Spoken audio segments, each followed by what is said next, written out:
Hi guys, how are you. आज का मेरा वीडियो 9th क्लास के लिए आपके चैप्टर ग्रेविटेशन से है बच्चों, और टॉपिक है आपका थ्रस्ट एंड प्रेशर। ओके, तो myself Shikha and you are watching your own channel Velocity Learning. से स्टार्ट करते हैं आज का टॉपिक, जो कि क्या है बच्चों, थ्रस्ट एंड प्रेशर। ओके, तो देखो थ्रस्ट क्या होता है। थ्रस्ट बच्चों the force acting on a body, ध्यान देना मेरे वर्ड के ऊपर मैं क्या बोल रही हूँ। The force acting on a body perpendicular, ठीक है, to its surface is called thrust. It means कि अगर हमारा कोई भी ये एक सरफेस है और एक सरफेस पर हमारा जो फोर्स है वो इस तरीके से क्या कर रहा है, एक्ट कर रहा है। क्या बोला, परपेंडिकुलर यानी 90 डिग्री या नॉर्मली। जब ये जो फोर्स, इट मीन्स ये जो फोर्स एग्जर्ट हो रहा है सरफेस के ऊपर, ये क्या कहलाएगा आपका थ्रस्ट। तो सिंपल, वेरी सिंपल। थ्रस्ट में कुछ भी नहीं है कि जब भी हमारा फोर्स किसी भी सरफेस पर परपेंडिकुलर लगता है या 90 डिग्री के एंगल के साथ में एक्ट करता है, in this condition force will be called thrust. Simple, कुछ नहीं है थ्रस्ट के अंदर। ओके, बस इतना ध्यान रखना है कि फोर्स एग्जर्ट हो रहा है जब आपका परपेंडिकुलर।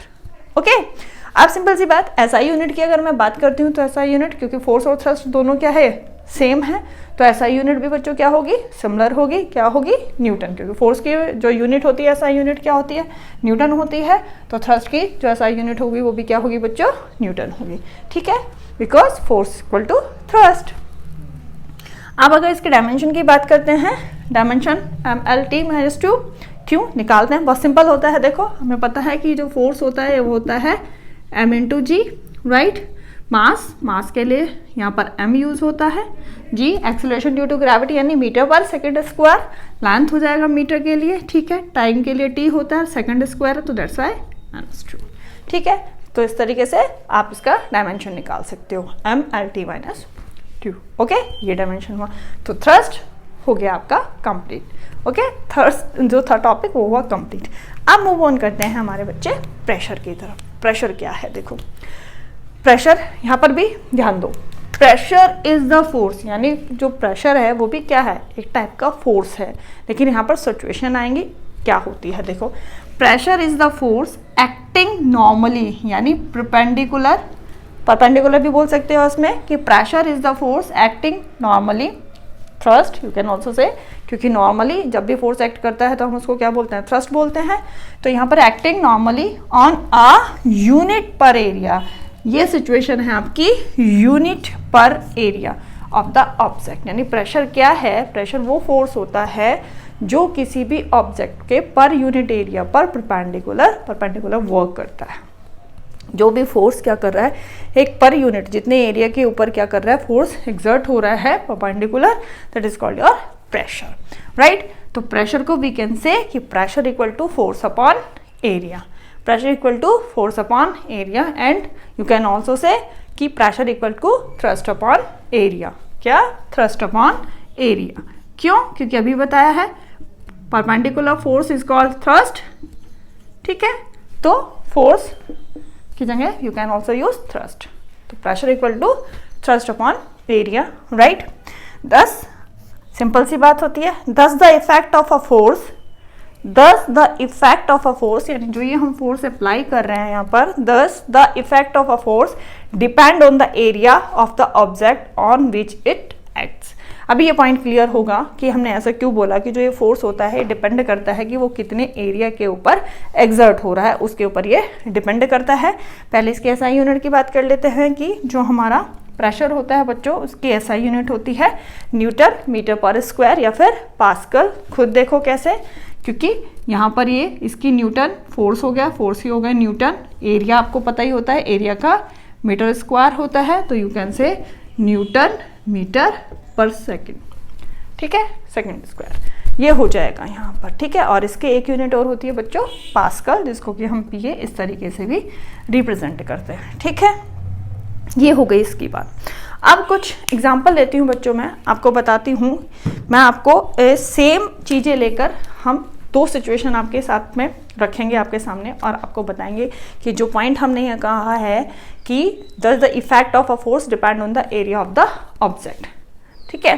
तो देखो सिंपल सी बात है, आप ये खुद भी ऑब्जर्व कर सकते हैं अपने घर में। हम डेली में बहुत सारे ऐसे ऑब्जर्वेशन हैं बच्चों जो हमारे इस प्रेशर से रिलेटेड है, राइट। सैंड के ऊपर खड़े हो, एक सिचुएशन तो ये देख कि ठीक है आपका मास तो सिमिलर है, राइट। आपको दो सिचुएशन दे रही हूँ मैं, एक सिचुएशन जिसमें आप खड़े हो, दूसरी सिचुएशन जिसमें आप सैंड के ऊपर लेट जाओ, ठीक है। तो फर्स्ट वाली सिचुएशन जिसमें आप स्टैंड हो रखे हो सैंड के ऊपर, तो आप देखोगे कि सैंड में डिप्रेशन बनते हैं, डेफिनेटली बनेंगे, डिप्रेशन बनते हैं, ठीक है। और जहाँ आप लेटोगे, लेटने के बाद भी उस एरिया पर भी आप देखोगे कि डिप्रेशन बनते हैं। बट दोनों एरिया में आप कुछ डिफरेंस पाओगे। क्या देखोगे कि जहाँ पर आप स्टैंड हुए थे, जिस पोजीशन में आप, मतलब इन द सेंस कि जिस जगह पर आप स्टैंड वाली पोजीशन में थे, वहाँ पर जो डिप्रेशन होते हैं वो डीप होते हैं comparison to your lying position, right. तो यहाँ पर देखो आपका भाई आपकी बॉडी का वेट तो सिमिलर है, यह आप खड़े हो चाहे आप लेटे हुए हो, राइट। दोनों कंडीशंस में आपकी बॉडी का वेट क्या है, सिमिलर है। लेकिन जब आप खड़े हुए हो तो सैंड के ऊपर डिप्रेशन जो है वो डीप होते हैं comparison to your lying position. Reason क्या है भाई, वहाँ आप तो फोर्स तो सिमिलर एक्सर्ट कर रहे हो वहाँ पर, right. First situation is that. Clear होंगे अभी ये कि यहाँ पर आप क्या लो बच्चों, एक वुडन बोर्ड लो, ठीक है। और वुडन बोर्ड लेने के बाद में आप क्या करोगे, यहाँ पर उस वुडन बोर्ड पर अपने थंब से क्या करो, प्रेस करो उसको, राइट। अपने थंब से क्या करना है, प्रेस करना है। तो आप देखोगे कि थंब कोई भी किसी तरीके का, मैं बोलूँ अगर वुडन बॉक्स होता है या वुडन जो भी आपने लिया है बोर्ड, उसके ऊपर किसी तरीके का कोई भी यहाँ पर आप ऑब्जर्व नहीं करते हो किसी तरीके का कोई भी चेंज। ये वुडन बॉक्स है, ठीक है। और यहाँ पर अगर मैं बात करती हूँ बच्चों, तो ये अगर मैं बात करती हूँ, ये आपका हो गया थंब, ठीक है। ये थंब हो गया इस तरीके से। तो आप देखोगे कि यहाँ इस वुडन बॉक्स में किसी तरीके का कोई भी क्या हो रहा है, चेंज नहीं हो रहा है। यानी मैं बोलूँ हिंदी बिल्कुल सिंपल इसमें कि आपका जो ये थंब है ये इसके अंदर नहीं जा रहा है, इंसर्ट नहीं हो रहा है एक तरीके से। लेकिन आप क्या करो, इसी वुडन बॉक्स पर फिर यहाँ पर बच्चों क्या लेना है, एक पिन लेना है आपको, जो कि आपको पता होता है पॉइंटेड होता है, राइट। और इस पिन के ऊपर भी आपको क्या करना है बच्चों कि फोर्स, सेम फोर्स लगाना है आपको। क्या लगाना है, अपने थंब से सेम फोर्स लगाना है आपको,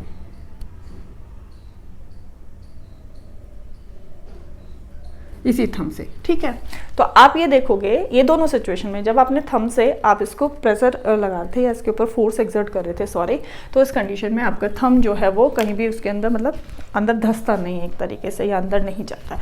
बट जब आप यहाँ पर सेम फोर्स अपने थंब से इस ड्राइंग पिन के ऊपर लगा रहे हो, तो आप ये देखते हो कि जो ड्राइंग पिन होता है बच्चों, ये कहाँ चला जाता है, इसके अंदर चला जाता है। कहाँ चला जाता है, इंसर्ट हो जाता है। जबकि आप क्या कर रहे हो, यहाँ पर फोर्स तो सिमिलर लगा रहे हो, अपने थंब से फोर्स सिमिलर लगा रहे हो, लेकिन इस कंडीशन में जो है आपका थंब अंदर नहीं जा रहा है, लेकिन पिन आपका अंदर जा रहा है। पॉइंट इज दैट कि जब आप अपने थंब से यहाँ पर इसके ऊपर फोर्स एक्सर्ट कर रहे हो, तो थंब ने कितना, देखो यहाँ पर थंब ने जो एरिया किया हुआ है, यानी जो आपका ये जो वुडन आपका बॉक्स है या जो अभी वुडन पीस लिया हुआ है, आपका थंब इसके ऊपर इतने एरिया के ऊपर क्या लगा रहा है बच्चों, फोर्स एक्सर्ट कर रहा है, राइट। लेकिन यहाँ पर जब आपने ये पिन, मैंने यहाँ पर इस तरीके से पिन ली था, तो पिन ओनली इतने एरिया के ऊपर फोर्स एक्सर्ट कर रहा था, राइट। तो इट मीन्स यहाँ पर जो फोर्स एक्सर्ट हो रहा है वो यहाँ पर एरिया ज़्यादा है जिसके ऊपर फोर्स एक्सर्ट हो रहा है, और यहाँ पर एरिया क्या है, लेस है, राइट। फोर्स सिमिलर एक्सर्ट हो रहे हैं। सिचुएशन देखना, सैंड वाली आपको सिचुएशन बताई कि आपको क्या करना है, दो पोजीशन लेनी है सैंड के ऊपर, एक आपको स्टैंडिंग पोजीशन लेनी है और एक आपको लेइंग पोजीशन लेनी है। और उसके बाद में आपको डिप्रेशन देखना है कि सैंड में जो डिप्रेशन बन रहे हैं वो कौन सी कंडीशन में डीप है। तो आप उसको देखते हो कि जब आप स्टैंडिंग पोजीशन में होते हो तो वो डीप होते हैं, जब आप लेइंग पोजीशन में होते हो तो वो उतना डीप नहीं होते। यहाँ पर ये कंडीशन आ गई, जबकि फोर्स वहाँ पर भी आप फोर्स सेम एक्सर्ट कर रहे हो और यहाँ पर भी आप क्या कर रहे हो, फोर्स सेम एक्सर्ट कर रहे हो, राइट। एंड थर्ड सिचुएशन यहाँ पर लो बच्चों, थर्ड सिचुएशन हम लेते हैं कि एक आप क्या कर लो, ब्रिक ले लो, ठीक है। या मैं समझो ये मेरी ब्रिक है, राइट, ये ब्रिक समझो आप। तो ब्रिक को मैं दो पोजीशन में लेती हूँ। एक पोजीशन तो ब्रिक की मैंने ले ली है, वर्टिकल ले ली, ठीक है। वर्टिकल आप देखोगे ये मानो ये सरफेस है और ये इस तरीके से वर्टिकल अब मेरे हैंड वाला जो सरफेस है इस पर रखी हुई है। तो जो आप देख पा रहे हो कि यहाँ पर इस कंडीशन में एरिया जो कवर किया हुआ है, ये देखो, ठीक है। अब सेकंड सिचुएशन में सेम ब्रिक ही मैं क्या करती हूँ, इसको इस हॉरिजॉन्टल पोजीशन पर ले आती हूँ, इस हॉरिजॉन्टल पोजीशन पे इस तरीके से रख देती हूँ। तो यहाँ पर भी देखो कि इस टाइम जो ये एरिया कवर कर रही है, ठीक है। इस सिचुएशन में एरिया कम कवर हो रहा है, इस सिचुएशन में एरिया ज़्यादा कवर हो रहा है। तीन सिचुएशन हो गई। अब यहाँ पर आप देखोगे, अगर मैं पूछूं कि यहाँ पर कौन सी ऐसी सिचुएशन होती है जिसमें जो होगा प्रेशर ज़्यादा एक्सर्ट होगा, क्योंकि मैंने अभी बताया था आपको pressure equal to force upon area.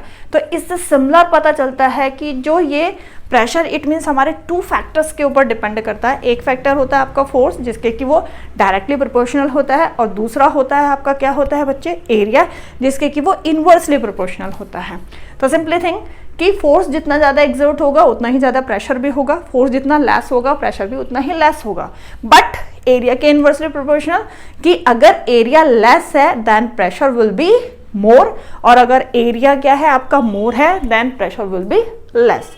तो सिचुएशन देखो अब यहाँ पर फर्स्ट सिचुएशन सेंड वाली लेते हैं आपकी, कि फर्स्ट वाले सिचुएशन में मास सिमिलर था आपकी बॉडी का, को तो चेंज नहीं होगा दोनों पोजीशन में। जब आप स्टैंडिंग पोजीशन में हो तो आप जो सेंड के ऊपर जो एरिया कवर कर रहे हो वहाँ पर ओनली इतना एरिया, जितना एरिया आपके फुट कवर कर रहे हैं उतने एरिया के ऊपर ही आप क्या कर रहे हो, फोर्स एक्सर्ट कर रहे हो, ठीक है। एरिया लेस है, राइट। तो दैट्स वाई वहाँ पर क्या हो जाएगा कि जो डिप्रेशन होते हैं सैंड में वो डीप जाएंगे, क्योंकि प्रेशर वहाँ पर मोर हो गया, एरिया लेस प्रेशर मोर, ठीक है। सेकंड सिचुएशन या पोजीशन क्या थी आपकी, जब आप लेइंग पोजीशन में थे, लेइंग पोजीशन में आपकी बॉडी क्या कर रही थी, पूरी की पूरी बॉडी आपकी सेंड पर थी, यानी आप जो थे एरिया बहुत ज़्यादा स्वाइप कर रहे थे वहाँ से सेंड का, राइट, सेंड, ओके, बहुत ज़्यादा एरिया इन द सेंस कि वहाँ पर आप क्या कर रहे थे, कवर कर रहे थे, एरिया की वैल्यू वहाँ पर ज़्यादा हो गई थी भाई, ये देखो और ये देखो। तो इस कंडीशन में एरिया ज़्यादा कवर हो रहा है, लेइंग पोजीशन समझ लो आप इसकी। तो इस कंडीशन में एरिया ज़्यादा है बच्चों, तो डेफिनेटली प्रेशर क्या होगा, लेस होगा। इसीलिए जब आप डिप्रेशन को कंपैरिजन करते हैं वहाँ पर आपके स्टैंडिंग पोजीशन में और आपके लेइंग पोजीशन में, तो वहाँ पर आप देखते हो कि जो डिप्रेशन डीप होते हैं वो आपके स्टैंडिंग पोजीशन के होता है, क्योंकि उस कंडीशन में आपका less area more pressure, right. First situation यहाँ पर भी देखो सेम सिचुएशन आती है कि जब हम यहाँ पर अपने थंब से फोर्स एक्सर्ट कर रहे हैं तो एरिया यहाँ पर मैंने अभी आपको बताया था कि ये एरिया इस टाइम पर क्या है, ज़्यादा है, ठीक है। यही थंब से सेम जब फोर्स एक्सर्ट करते हो आप इस ड्राइंग पिन के ऊपर, तो इस ड्राइंग पिन जो होती है वो कम एरिया के ऊपर वो फोर्स एक्सर्ट हो रहा है, यहाँ पर जो फोर्स एक्सर्ट हो रहा है वो ज़्यादा एरिया ले रहा है, और यहाँ पर जो फोर्स एक्सर्ट हो रहा है वो कम एरिया में हो रहा है। तो डेफिनेटली यहाँ पर जहाँ पर एरिया कम है वहाँ पर प्रेशर क्या होगा बच्चों, ज़्यादा एक्सर्ट होगा, और इसलिए आपकी जो ड्राइंग पिन होती है वो इंसर्ट कर जाती है आपके वुडन बॉक्स के ऊपर। कि ब्रिक ली थी, सेम वही कंडीशन है कि ब्रिक, मैंने क्या कहा था कि ब्रिक को जब आप इस तरीके से वर्टिकल पोजीशन पे रखते हो तो इस कंडीशन में ये कम एरिया कवर करती है कंपैरिजन टू योर हॉरिजॉन्टल, ये इसकी जो हॉरिजॉन्टल पोजीशन है इसके कंपैरिजन में। तो एरिया इस कंडीशन में एरिया कम कवर हो रहा है, इस कंडीशन में एरिया ज़्यादा कवर हो रहा है। तो यहाँ एरिया कम है तो यहाँ प्रेशर ज़्यादा होगा, और इस कंडीशन में जो प्रेशर होगा वो कम होगा, ठीक है। तो ये चीज़ क्लियर हुई होगी कि प्रेशर दो फैक्टर्स के ऊपर डिपेंड करता है, एक आपके फोर्स के ऊपर जिसके कि वो डायरेक्टली प्रोपोर्शनल होता है, और दूसरे आपके एरिया के ऊपर जिसपे कि क्या होता है वो आपके इन्वर्सली प्रोपोर्शनल होता है, ओके। एक चीज और देखो यहीं पर ये है वैसे कि same force can produce a different pressure depending on the area और विच इट एक्ट्स। अभी बताई है ये चीज़ क्यों, क्योंकि देखो यहाँ पर सेम फोर्स एक्सर्ट कर रहे हैं हम, लेकिन एरिया डिफरेंट है। इस कंडीशन में, दोनों कंडीशन में यहाँ पर हम सेम फोर्स एक्सर्ट कर रहे हैं, बट हमारा एरिया क्या है बच्चों, डिफरेंट है, जिसकी वजह से जो प्रेशर है वो भी डिफरेंट वहाँ पर प्रोड्यूस हो रहा है ना। तो इसमें ये चीज़ बोलते हैं कि same force can produce a different pressure, ठीक है। सारी पोजीशन, तीनों एग्जांपल मैंने जिसके दिए थे वो तीनों आपके क्या थे, उसी पर बेस्ड थे भाई, स्टैंडिंग पोजीशन, लेइंग पोजीशन। तो वहाँ पर आपकी बॉडी का मास तो सिमिलर है, चाहे आप खड़े हो चाहे आप लेटे हुए हो, दोनों कंडीशन में सिमिलर था। तो वहाँ पर भी क्या हो रहा है, लेकिन प्रेशर क्या हो रहा है, डिफरेंट प्रोड्यूस हो रहा है, राइट। तो इट मीन्स हमारा जो प्रेशर है वो डिपेंड कर रहा है किसके ऊपर, आपके फोर्स और आपके एरिया के ऊपर। फोर्स के डायरेक्टली प्रोपोर्शनल, एरिया के इनवर्सली प्रोपोर्शनल होता है, ठीक है। इसके बहुत सारे एग्जांपल हैं, साथ साथ अभी पढ़ते पढ़ते जब हम आपको वीडियो देख रहे हो तब के देखो करके कि घर में आपके क्वेश्चन होंगे, क्वेश्चन लो, क्वेश्चन के ऊपर क्या करो, आप खड़े हो जाओ। तो आप देखोगे खड़े होने के बाद में आप उस टाइम पे डिप्रेशन नोट करो और उसी पर क्या करो, आप लेट जाओ, लेइंग, ठीक है। तो उस टाइम पे आप क्वेश्चन के अंदर डिप्रेशन को आप देखो कि कौन सी कंडीशन होती है जिसमें जो डिप्रेशन होता है मोर होता है। डेफिनेटली बच्चों जब आप स्टैंडिंग पोजीशन में होंगे उस पोजीशन में आपके क्वेश्चंस में जो होंगे वो डिप्रेशन मोर होगा comparison to your lying position, because जब आप क्या हो स्टैंडिंग पोजीशन पे हो तो आप कम एरिया में फोर्स एक्सर्ट कर रहे हो, ठीक है, और जब लेइंग पोजीशन पे हो तो ज़्यादा एरिया कवर कर रहे हो, डेफिनेटली है। तो कौन सी कंडीशन में प्रेशर ज़्यादा एक्सर्ट होगा? सिंपल, जहाँ पर एरिया कम है, ठीक है। इसके बहुत सारे एग्जाम्पल हैं, डेली लाइफ के बहुत सारे एग्जाम्पल हैं जो हम आपके लिए एक सेपरेट वीडियो में लेकर आएंगे, ठीक है। तो होपफुली ये कंसेप्ट क्लियर हुआ होगा। Thank you.